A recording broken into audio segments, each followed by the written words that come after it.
प्रिय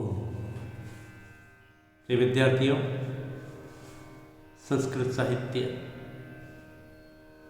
के विशाल महाकाव्य रूपी सागर में किरातार्जुनीयम महाकवि भारवी की प्रशस्त कीर्ति कौमुदी का एकमात्र आधार ग्रंथ है। इसके 18 सर्गों में महाभारत के वन पर्व की एक छोटी सी घटना को आधार बना करके महाकवि भारवी ने अर्थगौरव कम शब्दों में विपुल विस्तृत अर्थ का सन्निवेश करके इसे संस्कृत के महाकाव्यों की सूची में ऐसा हीरक महाकाव्य दे दिया जो आज भी अपनी वही सुगंध बिखेरे हुए है। तो हम प्रथम सर्ग के श्लोकों का अध्ययन कर रहे हैं। तृतीय वर्ष के छात्रों के लिए इसकी एक हिंदी व्याख्या प्रथम प्रश्न पत्र में आएगी 10 अंकों की, एक बड़ा प्रश्न 15 नंबर का और 2 छोटे छोटे प्रश्न। ये कुल मिलाकर के 15 नंबर का एक बड़ा प्रश्न, 10 नंबर की व्याख्या 25 नंबर और छोटे छोटे 2-2 नंबर के 2 प्रश्न, लघुत्तर प्रश्न। कुल मिलाकर 29 अंक का यह टॉपिक अभी समय चल रहा है। 2 छोटे प्रश्न, एक व्याख्या जो भी पढ़ाई जा रही है 1 से 25 श्लोकों के बीच में, और एक बड़ा प्रश्न। चाहे उसमें आ सकता है दुर्योधन का चरित्र चित्रण कीजिए, वनेचर का चरित्र चित्रण कीजिए, 2 प्रश्न बनते हैं। वनेचर की बातें 1 से 6 श्लोकों तक हैं, उसके बाद उसने दुर्योधन की सभी बातें बताई, वो पॉइंट रुक ना आ जाए। लेकिन वनेचर के चरित्र को कहने वाले श्लोक हैं वो 1 से 6 श्लोक हैं। वो कैसा है, क्या करता है, उसके अंदर उसका पात्र कैसा है, देखें। 8वें श्लोक की ओर बढ़ते हैं। अब वनेचर ने युधिष्ठिर के समक्ष दुर्योधन की समस्त रीति की बातें कहना प्रारंभ कर दिया है। अब यह क्या कहते हैं देखते हैं।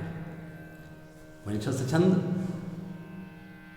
तथापि जिह्मस भवज्जिगिषया तनोति शुभ्रं गुणसम्पदं यशः समुन्नयन् भूतिमनार्य संगमात् वरं विरोधोऽपि समं महात्मभिः। देखिए श्लोक, जिस श्लोक में सुक्ति आती है चौथी पंक्ति में, वो श्लोक अर्थांतर न्यास अलंकार से युक्त सुक्ति सागर और अर्थ गौरव से संपन्न होता है। बहुत इंपॉर्टेंट होता है, बहुत महत्वपूर्ण होता है। इस श्लोक में सुक्ति है चौथी पंक्ति में, अर्थात सामान्य का विशेष से या विशेष का सामान्य से समर्थन होता है, उसको कहते हैं अर्थांतर न्यास। अर्थांतर वनेचर कहता है तथापि, तथा यथा तथा वैसे, उसी प्रकार। जिह्मा शब्द संस्कृत में अर्थ होता है कुटिल, कपटी, षड्यंत्रकारी, जिसके दिमाग में ज्ञान चलते रहते हैं नेगेटिव। तो जिह्मा शब्द भारवी ने सुयोधन के लिए प्रयुक्त किया है। यहाँ वनेचर युधिष्ठिर के सम्मुख दुर्योधन की उस कुटिलता का वर्णन करते हुए कहता है वनेचर कि हे महाराज, सजिह्म, कह जिह्म, स कुटिल सुयोधन दुर्योधन वा भवत जिगीषया, भवत इति आप युधिष्ठिर को, पांडव भवत जिगीषा, जिगीषा जीतने की इच्छा, जिगीषा, और तृतीय वचन जिगीषया, आपको जीतने की इच्छा से, वह कुटिल आपको जीतने की इच्छा से। तो जीत लिया है, लेकिन अब कैसे जीत तो हासिल कर ली, अब कौन सी जीत, तो नैतिक जीत। प्रजाओं का तारा बनने, आंखों का तारा बनने की कोशिश कर रहा है। प्रजाओं की आंखों में तो आप छाए हुए हैं, लेकिन अब दूसरे तरीकों से, भौतिक रूप से तो उसने ये राज्य पा लिया है, लेकिन नैतिक रूप से लोगों के बीच में आपको जीतने की इच्छा से वह षड्यंत्रकारी कुटिल दुर्योधन तनौती फैला रहा है। क्या? शुभ्रम गुण संपदम यशः, उज्ज्वल गुणों की संपत्ति से, संपदाम गुण संपत्ति, यश को, अपने यश, स्वच्छ शुभ्र यश, और समुन्नयन भूतिम अनार्य संगमान। लेकिन कैसे फैला रहा है? उज्ज्वल, अपने उज्ज्वल यश को और ऐश्वर्य को कैसे फैला रहा है? समुन्नयन भूतिम अनार्य संगमा, समुन्नयन बढ़ाता हुआ, संवर्धित करता हुआ, भूतिम अपने ऐश्वर्य को, भूतिम इति ऐश्वर्य, भूतिम महलंते अनार्य संगमात, न आर्य संगमात इति अनार्य संगमात, अर्थात जो भी यश फैले, ऐश्वर्य फैले, आर्य संगम से हो, आर्य की संगति से हो, श्रेष्ठ लोगों के उठने बैठने के साथ संगति से होना चाहिए। न आर्य संगमात इति अनार्य संगमात। हे राजन, वह दुर्योधन अनार्यों की संगति से, दुष्टों की संगति से, दुर्जनों के साथ रह करके, कौन कौन उसके साथ? जयद्रथ स्वयं, उसका मामा शकुनी, दुशासन, ये सब दुष्टों की संगति से अपने ऐश्वर्य को फैलाता हुआ, भूतिम समन्वय, और गुणों से शुभ्र गुण संपदा, अपने यश को, निर्मल यश को फैला रहा है, शुभ्र यश को, और दुष्टों की संगति से अपने उस ऐश्वर्य को वृद्धि कर रहा है, तनोती, फैला रहा है। ये वाक्य हुआ पूरा कि इस समय दुर्योधन की जो प्रमुख नीति है, श्लोक का भावार्थ है, वनेचर कहता है कि इस समय दुर्योधन आपको नैतिक रूप से जीतने की, प्रजाओं में प्रिय, आंखों का तारा बनने की इच्छा से वह आप कुटिल दुर्योधन इस समय दुष्टों की संगति से अपने ऐश्वर्य को बढ़ाता हुआ अपने यश का विस्तार कर रहा है। ये भाव हुआ। एक वाक्य समाप्त हुआ। अब इसको हम चौथी पंक्ति जो है अर्थांतर ने उससे जोड़ते हैं। कैसे जोड़ेंगे? वनेचर कहता है कि वरम विरोधो अपि समम महात्म भी साकम सार्धम समम सह युक्ते अप्रदाने। अर्थात महात्माओं के साथ विरोध करना भी वरम श्रेष्ठ है। कितनी बढ़िया बात है, नीति की बहुत बड़ी बात है। सज्जनों के साथ, पात्र लोगों के साथ, माननीय लोगों के साथ विरोध करना। विरोध का मतलब युद्ध, झगड़ा, कलह करने से नहीं है, शाब्दिक बहस कर करिए उनके साथ, आपको नुकसान नहीं होगा। महात्माओं के साथ, सज्जनों के साथ, श्रेष्ठ लोगों के साथ विरोध करना कल्याणकारी होता है। उनके साथ आप अगर किसी प्रकार का विवाद भी हो जाए तो बहुत बड़ी हानि की कोई संभावना नहीं है। किंतु इस पंक्ति के आड़ में एक मैसेज छुपा हुआ है, वो है कि दुष्टों के साथ रह करके उनकी दोस्ती के करना बड़ा घातक होता है। दुर्जनों के साथ रहने से कुछ ज़्यादा हासिल नहीं होने वाला है, अंदर ही अंदर खोखलापन पैदा होता जाएगा। क्योंकि दुष्ट संगति वो आपको बहुत समय तक चैन से रहने नहीं देगी, क्योंकि उसके दुर्गुणता है वो आपके अंदर आ जाएगी। महात्माओं के साथ विरोध करना अच्छा है, लेकिन दुष्टों और दुर्जनों के साथ ये क्या क्या कहा गया है? दुष्टों के साथ विरोध करना बहुत बड़ी हानि कराने वाला है, कभी भी श्रेष्ठ नहीं है, और वो दुर्योधन वही कर रहा है। इसलिए भले वो अपने यश को फैला रहा है, अपने ऐश्वर्य को बढ़ा रहा है, लेकिन किससे कर रहा है? साधन क्या है इसका? साध्य पवित्र हो, लेकिन साध्य के साधन क्या है? गलत है। दुष्टों के साथ, दुष्ट उसे कुमति देते हैं। शकुनी, जयद्रथ, उसके साथ उसके अन्य राज्यों के जो सहायक हैं वो भी उसे, खास करके दुशासन, ये सदैव उससे लिपटे रहते हैं। कर्ण भी इस प्रकार इनसे घिरा हुआ वह अपने ऐश्वर्य को बढ़ाता हुआ यश को फैला रहा है। यश फैलाना कोई बुरी बात नहीं है, ऐश्वर्य को बढ़ाना कोई बुरी बात नहीं है, लेकिन दुष्टों के साथ रहकर कर रहा है, ये अच्छी बात नहीं है। ये क्या बात कहना चाह रहा है? तो महाकवि भारवी ने नैतिक रूप से पूरे विश्व के लोगों के लिए बहुत बड़ा संदेश दिया है कि अगर हमारा साध्य पवित्र है तो साधन भी पवित्र होना चाहिए। अच्छी बात है यश फैलाना, यश बढ़ाना, ऐश्वर्य बढ़ाना, लेकिन आप किन के थ्रू कर रहे हैं? आपके इर्द गिर्द कौन है? इस पर ध्यान दें। किस मार्ग से आप ये पाना चाहते हैं? तो इस श्लोक का ही कंटेंट छात्रों के लिए ये यहाँ पर आपके लिए है। देखिए, ये अन्वय, शब्दार्थ और अनुवाद, परीक्षा के लिए संदर्भ, प्रसंग, अनुवाद, व्याख्या, और थोड़ा सा 2-3 पंक्तियों में भावार्थ विशेष। अगर अर्थगौरव के दृष्टि, जैसे ये श्लोक आया परीक्षा में, तो आप बहुत अच्छा लिख सकते हैं, क्योंकि इसमें अर्थगौरव है। देखें, दुष्ट लोगों के संसर्ग से ऐश्वर्य को बढ़ाता हुआ भी श्रेष्ठ गुणों की संपत्ति से अपने उज्ज्वल यश को फैला रहा है। गुण संपदाम, गुणों की संपत्ति से उज्ज्वल यश, निर्मल यश फैला रहा है। ये व्याख्या जैसे मैंने बताया वैसा ही लिखा हुआ है।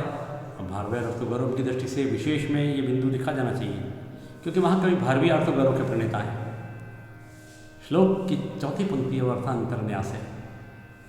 व्यक्ति को स्वयं को ऊपर उठाने का अवसर मिलता है और यश भी प्राप्त होता है, लेकिन अच्छे व्यक्तियों के साथ, बुरे व्यक्तियों के साथ नहीं। ये इसकी व्याकरण है। भवत जिकिषया, भवत जिकिषया, ठीक है। सम उत नि क्षत्रि समन्वयन, ये न आर्य संगमात, न ये समास है, अनार्य संगमात। इस प्रकार ये सामान्य कथन का समर्थन विशेष कथन से होने से अर्थांतर न्यास होता है, पहले ही कहा गया है। अगला श्लोक देखते हैं, बहुत बढ़िया श्लोक है, अभी 9वां श्लोक।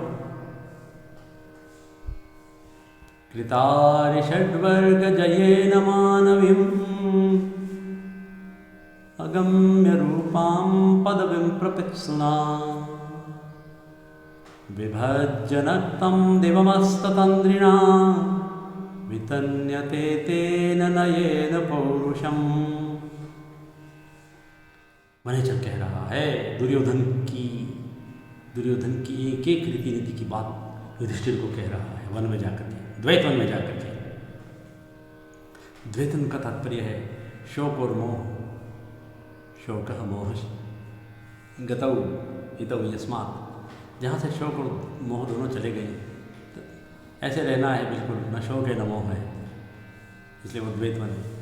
हे राजन, हे युधिष्ठिर, हे महाराज, तेन के दुर्योधनेन, कर्वाच्य में वाक्य, तेन नयेन पौरुषम वितन्यते। कोई केंद्रीय पंक्ति होती है श्लोक की, उसको पहले ले आए तो अर्थ स्पष्ट हो जाएगा श्लोक का। 4 पंक्तियां हैं, हो सकता है एक ही वाक्य आए पूरे 4 पंक्तियों से। कभी कभी कुछ श्लोक ऐसे होते हैं जहाँ 4 पंक्तियों वाले श्लोक में 2 पंक्तियाँ निकले अर्थ की दृष्टि से, 3 वाक्य निकले, 2 वाक्य निकले, 4 वाक्य निकले। जैसे नीति शतकम है, भर्तृहरि नीति शतकम, उसमें एक श्लोक में 8-8, 10 वाक्य बनते हैं, कहीं 4 वाक्य बनते हैं। 4 श्लोक के तो हर पंक्ति का एक वाक्य बनता है, पूर्ण विराम के साथ वाक्य पूरा होता है। यहाँ पर ये श्लोक ऐसा है जो एक वाक्य पूरा, इसलिए श्लोक अर्थ की दृष्टि समेटने से थोड़ा सा कठिन बन जाता है। आप देखें, मैं बता रहा हूँ, मैंने एक पंक्ति को आपके सामने प्रश्न किया, चतुर्थ पंक्ति को, कि तेन दुर्योधनेन नयेन पौरुषम वितन्यते। हे महाराज, उस दुर्योधन के द्वारा नीति से, नयन नीति, तय तृतीय एक वचन, पौरुषम वितन्यते, पुरुषार्थ का विस्तार किया जा रहा है। नयेन नीति से पुरुषार्थ का विस्तार किया जा रहा है। ये बात थोड़ी सावधान कराने वाली है। उसने छल कपट करना था, वो कर दिया पांडवों के साथ द्युत क्रीड़ा में, किंतु अब वह नीति से बड़ा नीतिज्ञ, नीतिमान होकर के अपने पुरुषार्थ का विस्तार कर रहा है। इस समय वह प्रजा की आंखों का तारा है। क्या क्या कर रहा है देखते हैं पहली पंक्ति से। कृतारीषड वर्ग जयेन, नंबर 1, कॉमा कॉमा करते जाएंगे, पूर्ण विराम नहीं आएगा, ध्यान। कृतारीषड वर्ग जयेन, उसने अरिषड वर्ग जयेन, अरिषड वर्ग, कृत अरिषड वर्ग जयेन। देखो, कृत संकल्प कहते हैं ना, कृत शब्द आगे जाए तो संकल्प किया हुआ, अरिषड वर्ग को जीता हुआ। बहुत बड़ा शब्द है, बहुत भारी शब्द है। जो भी व्यक्ति जीवन में बहुत बड़ा एंटरप्रेन्योर बनना चाहता है, उद्यमी बनना चाहता है, नेता बनना चाहता है, बहुत बड़ी नौकरी पाना चाहता है, IAS, RAS, या यूँ कहें कि महान लक्ष्य लेकर चल रहा है, उसको, सामान्य को भी, ऐसी बात नहीं कि महान है, एक अच्छे अपने जीवन में सब कुछ अच्छा हो जाए, हमारा जीवन अभ्युदय निश्रेय से भरा। अरिषड वर्ग को जीतना बहुत जरूरी है। अरिषड वर्ग में तो 6 शत्रुओं का, हमारे अंदर 6 शत्रुओं का बसेरा है इस बॉडी में, इस शरीर में 6 शत्रु विद्यमान है। बाहर के शत्रु तो बाद में मिलने वाले हैं, अंदर के शत्रु दुश्मन है, वो उनको जीतना सबसे ज़रूरी है। सबसे पहले अंदर के 6 दुश्मनों को मारना जरूरी है। कौन कौन से हैं वो? काम, क्रोध, मद, लोभ, मोह, मत्सर। इन 6 शत्रुओं पर विजय करना बहुत जरूरी है। कृत अरिषद वर्ग जैन, 6 अंत शत्रुओं पर विजय पा करके पाने से काम, व्यक्ति के अंदर काम भावना होती है, वो अंतहीन होती है, उसका कहीं अंत नहीं है। उस पर नियंत्रण बहुत ज़रूरी, आत्मसंयम बहुत ज़रूरी। गीता में हम पढ़ा चुके हैं, आपको बार बार रिपीट करने की ज़रूरत नहीं है। क्रोध भी सुदृढ़ शत्रु है, नहीं जीता, मनुष्य का सबसे बड़ा दुश्मन है। क्रोध विवेक को ख़त्म करके अगर क्रोध अपावार हो जाए व्यक्ति तो सब कुछ खत्म हो जाए। मोह, ये मोह भी दुश्मन है। काम क्रोध मोह, अर्जुन मोहित तो हो गया था, उसी मोह को दूर करने के लिए भगवान ने गीता कही। काम क्रोध मोह मद, ये मद भी खतरनाक है, नशा है।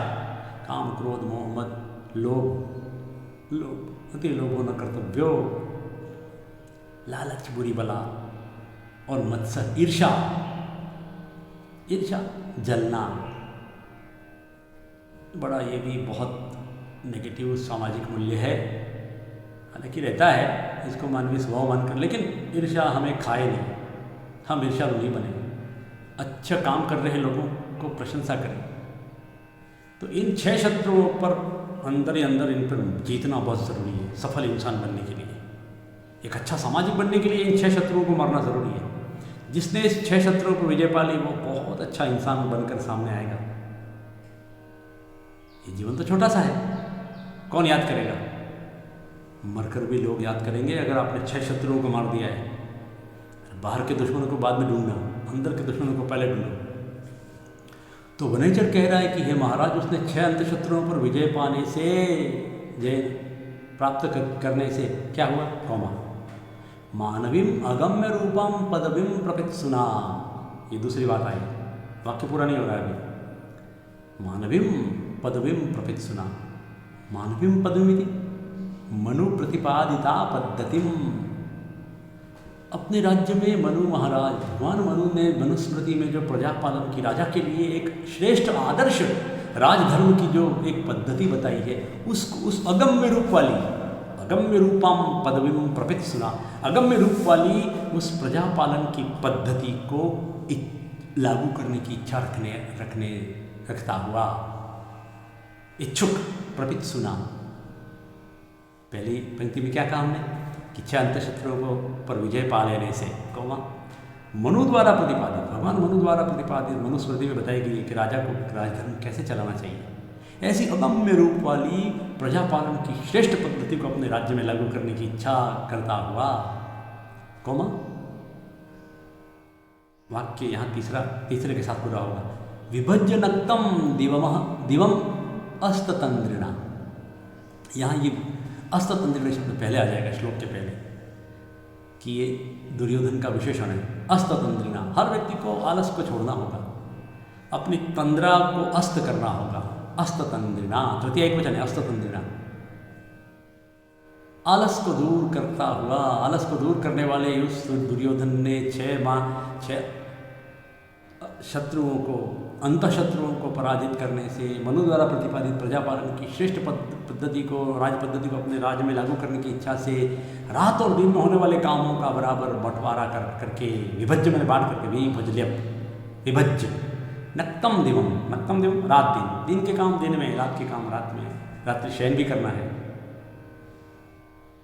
नक्तम दिवम, सोने से पहले तक सारे काम निपटाना। तो ये रात और दिन के कामों का बराबर विभाजन करके अस्ततंदिना तेन, आलस को दूर कर देने वाले, आलस भगा देने वाले, आलस रहित उस दुर्योधन के द्वारा क्या किया जा रहा है? वितन्यते, फैलाया जा रहा है नयेन नीति से पौरुषम, अपने पुरुषार्थ को। बढ़िया बात है, अच्छी बात है। ये एक सफलता चाहने वाले हर युवक के लिए महाकवि भारवी का बहुत बड़ा संदेश है। कथा की दृष्टि से आप दुर्योधन बनना चाह रहा है, अच्छी बात, कोई खराब बात थोड़ी है।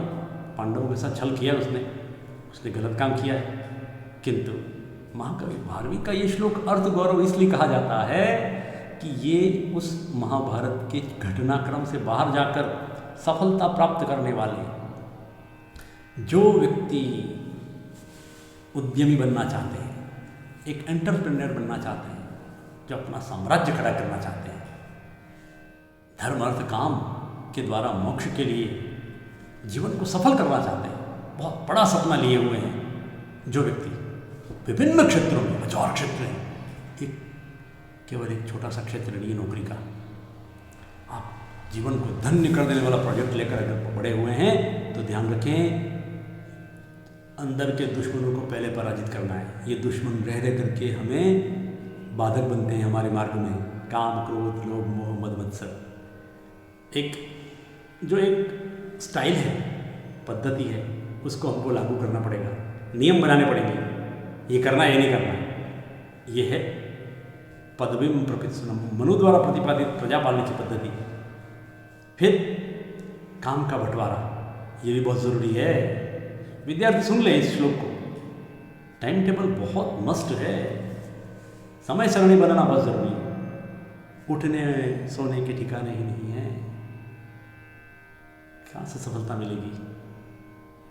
आलस को दूर करना पड़ेगा, तभी पुरुषार्थ का विस्तार होगा। जो स्वप्न देखा है, जो आपने उद्देश्य निर्धारित किए, कब पूरे होंगे? इस प्रकार की लाइन पूरी की जाए। बहुत बड़ा श्लोक है, इसकी जितनी व्याख्या की जाए उतनी कम है, पर विद्यार्थियों के लिए इसका बार बार व्याख्यान करते रहेंगे। इसका ई कंटेंट नोट करें आप।